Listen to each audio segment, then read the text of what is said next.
Assalamualaikum warahmatullahi wabarakatuh. Perkenalkan, nama saya Muhammad Ferry Mulyadi.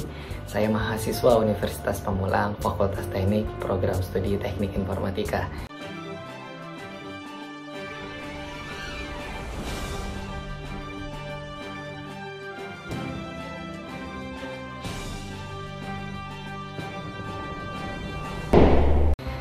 Di sini saya akan menjelaskan tentang sistem informasi manajemen. Sebelumnya saya berterima kasih kepada dosen saya, yaitu Bapak Muhammad Khotib Arifai, SEMM, selaku dosen pengampu. Mudah-mudahan apa yang telah diajarkan bermanfaat bagi saya dan untuk teman-teman saya. Nah, di sini saya akan menjelaskan terkait dengan pertemuan 8 yang berjudul Sistem Informasi Menjadi Tantangan Manajemen. Ya, baik, langsung saja kita ke materi. Yang pertama yaitu tantangan dan solusi dalam pengembangan sistem informasi manajemen. Secara teknis, sistem informasi dapat didefinisikan sebagai sekumpulan komponen yang saling berhubungan, mengumpulkan, memproses, menyimpan, dan mendistribusikan informasi yang menunjang pengawasan dan pengambilan keputusan dalam suatu organisasi. Jadi setiap sistem informasi itu dapat mengumpulkan komponen yang saling berhubungan, lalu diproses dan menyimpan dan menjadikan informasi yang dapat distribusikan sehingga dapat mengambil keputusan gitu. Tantangan dalam implementasi pengembangan sistem informasi adalah orang-orang yang terlibat dalam pengembangan sistem informasi, yaitu Departemen Operasional sebagai end user dan IT sebagai pengembang, dan tentu saja sebagai support dan manajemen sebagai leader yang membuat definisi goal yang akan dicapai. Ya, jadi dalam tantangannya ini nih ada beberapa aktor-aktor yang terlibat ya, seperti departemennya, IT-nya, dan leadernya dalam pembuatannya tantangan implementasi sistem tersebut. Ya, baik, selanjutnya masalah dalam implementasi sistem informasi. Nah, ini yang pertama, salah satunya yaitu pengguna tidak mengetahui kemampuan teknologi yang dapat digunakan untuk membantu proses bisnis yang dikerjakan setiap hari. Nah, pada tahap ini analisa developer juga tidak mengetahui benar-benar proses bisnis yang sehingga program dihasilkan adalah program yang baik untuk developernya, bukan untuk kedua belah pihak. Nah, jadi pengguna teknologi ini harus benar-benar menjelaskan kepada developer agar dapat digunakan dengan baik. Agar developer bisa mengetahui apa yang harus dikerjakan dan sangat berguna untuk penggunanya. Lalu kedua belah pihak tidak memahami asumsi dan ketergantungan yang ada dalam sistem dan bisnis proses. Sehingga pada tahap implementasi, jika ada bagian dari proses bisnis yang belum di-cover oleh sistem dan kemudian dibuatkan fungsi baru yang ternyata menimbulkan masalah dan menimbulkan masalah baru. Nah, ini biasanya kedua belah pihak ini nih belum tahu nih bisnisnya seperti apa yang harus dikerjakan, dan developernya juga main buat-buat saja. Ini akan ada miss ya di sini. Makanya harus benar-benar sebagai pengguna sistem tersebut menjelaskan apa yang dibutuhkan, dan developer juga harus mengerti apa yang dibutuhkannya gitu. Ya, yang ketiga itu dalam implementasi sistem terintegrasi, di mana pengguna tidak dapat menjadikan implementasi sebagai prioritas pertama, di mana pengguna yang sudah disibukkan dengan kegiatan operasional akan berpura-pura menyetujui, menjalankan, dan mengikuti, tetapi pada kenyataannya semua tidak berjalan sesuai harapan. Nah, ini biasanya benar yang saya sampaikan barusan adalah pengguna yang sudah disibukkan dengan kegiatan operasional akan berpura-pura menyetujui. Jadi apa yang disampaikan oleh developer dengan sistem yang sudah telah dibuat itu memang menyetujui aja. Pada kenyataannya semuanya tidak akan berjalan sesuai dengan harapan. Ini patut diperhatikan juga untuk hal-hal seperti ini. Selanjutnya ada bentuk-bentuk tantangan manajemen. Salah satunya sebagai berikut. Yang pertama itu tantangan investasi sistem informasi. Pentingnya sistem informasi sebagai investasi yang memproduksi nilai bagi perusahaan. Ditunjukkan pada bahwa tidak semua perusahaan menyadari nilai yang kembali good return dari investasi sistem informasi tersebut. Ternyata salah satu tantangan yang paling besar yang dihadapi manajer masa kini adalah jaminan bahwa perusahaan mereka benar-benar mendapatkan good return dari biaya yang mereka keluarkan untuk sistem informasi. Lalu yang kedua yaitu tantangan strategik bisnis. Selain investasi TI yang berat, banyak organisasi tidak menyadari nilai bisnis yang penting dari sistem mereka karena mereka kurang atau gagal untuk menghargai aset komponen yang diperlukan agar dapat menggunakan aset teknologi mereka untuk bekerja.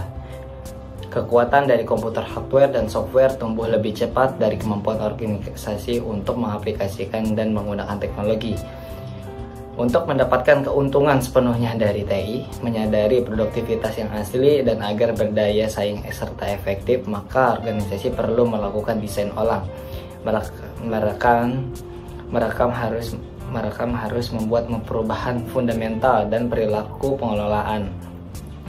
Membangun model bisnis, menghilangkan peraturan kerja yang kadaluarsa, mengeliminasi proses bisnis dan struktur organisasi yang modelnya tidak efisien, sehingga di sini strategi bisnis sangat diperlukan dalam bentuk sistem informasi ini guna untuk membuat mempersingkat, lebih efektif menggunakan sistem informasi berbasis teknologi ini.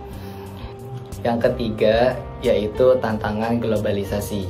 Pertumbuhan yang cepat dalam perdagangan internasional dan timbulnya ekonomi global memerlukan sistem informasi yang mendukung produksi dan menjual produk berbagai negara yang berbeda. Untuk membangun sistem informasi yang multinasional dan terintegrasi, maka bisnis harus membangun standar global hardware, software, dan komunikasi, menciptakan akuntansi dan struktur laporan antar budaya, serta mendesain proses bisnis transnasional. Di sini sistem yang terintegrasi sangat penting sekali guna untuk merekap data laporan dari berbagai negara. Itu sangat penting. Lalu yang keempat yaitu tantangan infrastruktur teknologi. Banyak perusahaan yang dibebani dengan program TI yang mahal, sistem informasi yang kompleks dan rapuh, serta tindakan mereka yang merupakan hambatan bagi strategi dan pelaksanaan bisnisnya. Untuk membangun infrastruktur TI dapat merupakan tugas berat yang khusus banyak perusahaan yang berjuang mengintegrasikan pulau teknologi dan sistem informasi mereka. Memang tantangan di infrastruktur ini sangat berat, karena biayanya cukup mahal juga. Di sini sangat fokus penting karena agar data itu benar-benar dapat terintegrasi dengan secara baik. Lalu yang kelima, tantangan tanggung jawab dan pengawasan. Etika dan pengawasan, meskipun sistem informasi memberikan keuntungan dan efisiensi yang besar, mereka juga menciptakan masalah dan tantangan sosial dan etis baru, seperti ancaman ke individual privacy dan hak pemilikan intelektual, masalah kesehatan dan berhubungan dengan komputer, kejahatan komputer, dan eliminasi pekerjaan. Tantangan besar dari pengelolaan adalah membuat keputusan terinformasi yang sensitif sampai ke konsekuensi negatif dari sistem informasi sampai ke yang negatif. Nah, memang benar di sini tanggung jawab dan pengawasan sangat penting karena mulailah dari kejahatan bisa terjadi dalam sistem informasi ini, lalu berkurangnya sumber daya manusia akibat tergantikan dengan teknologi. Nah, makanya tantangan tanggung jawab, pengawasan, etika dan pengawasan itu sangat penting seperti itu. Lalu selanjutnya ada pendekatan kontemporer terhadap sistem informasi. Yaitu pertama, pendekatan teknis. Pendekatan teknis terhadap sistem informasi menekankan model matematika untuk mempelajari sistem informasi, serta penekanan pada teknologi secara fisik dan kemampuan format dari sistem tersebut. Disiplin ilmu yang berkontribusi adalah ilmu komputer, metode kuantitatif, dan riset operasi. Lalu yang kedua ada pendekatan secara perilaku. Bagian penting bidang sistem informasi melibatkan isu perilaku yang muncul dalam pengembangannya dan pengelolaannya jangka panjang dari sistem informasi itu sendiri. Isu seperti integrasi bisnis strategi, perancangan, implementasi, penggunaan, dan manajemen tidak dapat dijelajahi dengan menggunakan model dari pendekatan teknis. Disiplin ilmu mengenai perilaku lainnya berkontribusi pada metode dan besar kemungkinan. Lalu yang ketiga yaitu pendekatan lain, sistem sosioteknik. Sistem informasi manajemen atau SIM menggabungkan tataran teoritis dari ilmu komputer, ilmu manajemen, dan riset operasi dengan orientasi praktis melalui pembuatan sistem dan aplikasi. juga menekankan pada isu keperilakuan yang diangkat oleh sosiologi, ekonomi, dan psikologi. Penekanan adalah perlunya optimasi kinerja sistem secara keseluruhan, baik teknis maupun perilaku.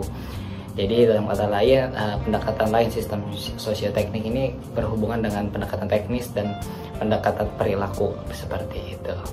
Ya, selanjutnya itu peranan sistem informasi manajemen dalam organisasi. Satu alasan mengapa sistem informasi memainkan peran yang sangat besar dan berpengaruh di dalam organisasi adalah karena semakin tingginya kemampuan teknologi komputer dan semakin murahnya biaya pemanfaatan teknologi komputer tersebut, semakin baiknya kemampuan komputer telah menghasilkan jaringan komunikasi yang kuat yang dapat digunakan organisasi untuk melakukan akses informasi dengan cepat dari berbagai penjuru dunia, serta untuk mengendalikan aktivitas yang tidak terbatas pada ruang dan waktu. Jaringan-jaringan ini telah mentransformasikan ketajaman dan bentuk aktivitas organisasi, menciptakan fondasi untuk era digitalisasi. Jaringan yang terluas dan terbesar yaitu digunakan adalah internet. Nah, internet ini sangat penting dalam sistem manajemen organisasi karena kita bisa cepat dan tepat dalam melakukan interaksi, memberikan informasi. Itu sangat penting bagi kita. Dalam internet ini manfaat yang diperoleh juga cukup banyak, seperti kan komunikasi dan kolaborasi, akses data dan informasi, partisipasi dalam diskusi, supply informasi, hobi atau bersenang-senang seperti entertainment seperti itu, atau game, bisa juga menggunakan internet seperti itu, dan pertukaran transaksi dan bisnis. Pertumbuhan yang pesat dari teknologi komputer dan jaringan termasuk teknologi internet telah mengubah struktur organisasi yang memungkinkan secara instan informasi diskusi di dalam dan di luar organisasi. Ya, sistem informasi secara umum memiliki beberapa peranan penting dalam perusahaan, di antaranya sebagai berikut. Yang pertama yaitu minimize risk. Setiap bisnis memiliki risiko, terutama berkaitan dengan faktor-faktor keuangan pada umumnya. Risiko berasal dari ketidakpastian dalam berbagai hal dan aspek-aspek eksternal lain yang berada di luar kontrol perusahaan. Saat ini berbagai jenis aplikasi telah tersedia untuk mengurangi risiko tersebut yang dihadapi oleh bisnis. Strategi seperti forecasting, financial advisory, planning export, dan lain-lain. Selain itu, kehadiran teknologi informasi merupakan sarana bagi manajemen dalam mengurangi risiko yang dihadapi. Ya, lalu yang kedua ada reduce cost. Peranan teknologi informasi sebagai katalisator dalam berbagai usaha pengurangan biaya operasional perusahaan akan berpengaruh terhadap probabilitas perusahaan. Terdapat 4 cara untuk mengurangi biaya operasional melalui penerapan sistem informasi, yaitu eliminasi proses yang dirasa tidak perlu, simplifikasi proses, integrasi proses sehingga lebih cepat dan praktis, serta otomasi proses. Nah, memang benar untuk di sistem informasi ini dengan menggunakan di dalam organisasi ataupun bisnis berpengaruh sekali, yaitu dalam hal reduce cost ini bisa dikurangi untuk pengurangan biaya operasional perusahaan seperti itu. Lalu yang ketiga yaitu added value. Teknologi informasi dapat menciptakan value yang bagi pelanggan perusahaan. Penciptaan value ini tidak sekedar untuk memuaskan pelanggan, tapi juga untuk menciptakan loyalitas pelanggan dalam jangka panjang. Lalu yang keempat ada create new realities. Pesatnya teknologi internet menghasilkan suatu arena bersaing bagi perusahaan baru di dunia maya. Hal ini ditunjukkan dengan maraknya penggunaan e-commerce, loyalty, e-customer, dan lain-lain menanggapi mekanisme bisnis di era globalisasi informasi. Dengan semakin berkembangnya peranan teknologi informasi dalam dunia bisnis, maka menuntut manajemen untuk menghasilkan sistem informasi yang layak dan mendukung kegiatan bisnis. Untuk itu, dituntut sebuah perubahan dalam bidang manajemen sistem informasi. Perubahan yang terjadi adalah dengan diterapkannya perencanaan strategis sistem informasi. Seiring dengan berkembangnya dunia bisnis, peningkatan perencanaan strategi sistem informasi menjadi tantangan serius bagi pihak manajemen sistem informasi itu sendiri. Perencanaan strategi sistem informasi diperlukan agar sebuah organisasi dapat mengenali target terbaik untuk melakukan pembelian dan penerapan sistem informasi manajemen, serta memaksimalkan hasil investasi dari teknologi informasi. Sebuah sistem informasi yang baik akan membantu sebuah organisasi dalam pengambilan keputusan untuk merealisasikan rencana bisnisnya. 4. Komponen infrastruktur sistem informasi menjadi kunci strategi sistem informasi. Jadi dapat saya simpulkan, dengan demikian penerapan teknologi informasi untuk menentukan strategi perusahaan adalah salah satu cara yang paling efektif dalam untuk meningkatkan performa bisnis. Strategi sistem informasi dipengaruhi oleh strategi-strategi lain yang diterapkan di dalam perusahaan dan selalu memiliki konsekuensi. Jadi konsekuensi ini ya tantangan-tantangan yang tadi saya sebutkan, jika dapat diselesaikan dengan baik, dapat diminimaliskan, maka akan menjadi sistem informasi yang akan baik dan sangat menguntungkan bagi perusahaan tersebut. Cukup sekian dari penjelasan saya, mudah-mudahan dapat diterima dengan baik dan mohon maaf jika banyak kekurangan dalam penjelasan ini. Terima kasih atas perhatian. Wassalamualaikum warahmatullahi wabarakatuh.